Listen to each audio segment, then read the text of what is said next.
Welcome. If you are a teacher looking to transition into instructional design, this video exists exactly for you. These are the steps that you need to take to land that job in instructional design. My name is Cindy, and I empower transitioning teachers, those making career changes, and women returning to the workforce to find amazing jobs that match their current. Okay, let's get started. This is an easy, natural pivot for transitioning teachers because it's what you've done already. Created lessons, created online lessons, e-learning courses, managed learning management systems, delivered trainings. So how do you make that pivot? Here are the things that you need to know. Number one, if you are moving towards instructional design, you want to master the instructional design software. So the most popular things right now are Articulate Storyline, Articulate Rise, Articulate Rise 360, Beyond, learning management systems, be able to do video editing, and look at the jobs that you are interested in and look to see which software they want you to know and learn them. Now, you can either do this as a self-study, or there are a number of paid programs where you can get instructional design certificates. I highly recommend that before you start to make a pivot to instructional design, you master these programs. Number two, a portfolio or a website is a must-have for instructional designers. The employer, your future employer, the person who's deciding if they want to interview you is going to want to see the quality of your work. That's what it's all about for instructional design. What can you produce?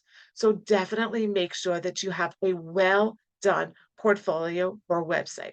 It can always continue to be a work in progress. You can always continue to add more, but you certainly need to have a base point starting portfolio. I would list the programs that you've used under each project and how long it took you to do each one. Next, and this is really cool, and this is something that a lot of people miss out on.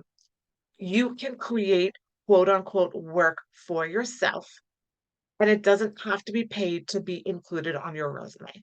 So have a friend, a relative, somebody that owns their own business, works at a nonprofit, has a doctor's office, something.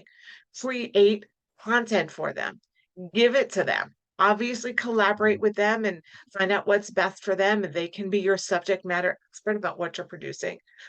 But create courses for their clients, create courses for their volunteers, create handouts for their patients, put something together so that you are able to say that you have done work in the instructional design arena. Okay.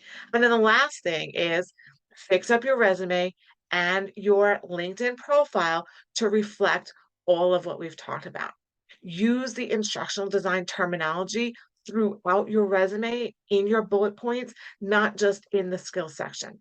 And always include numbers, accomplishments, or results. One of the biggest mistakes of resumes is not having any metrics on them.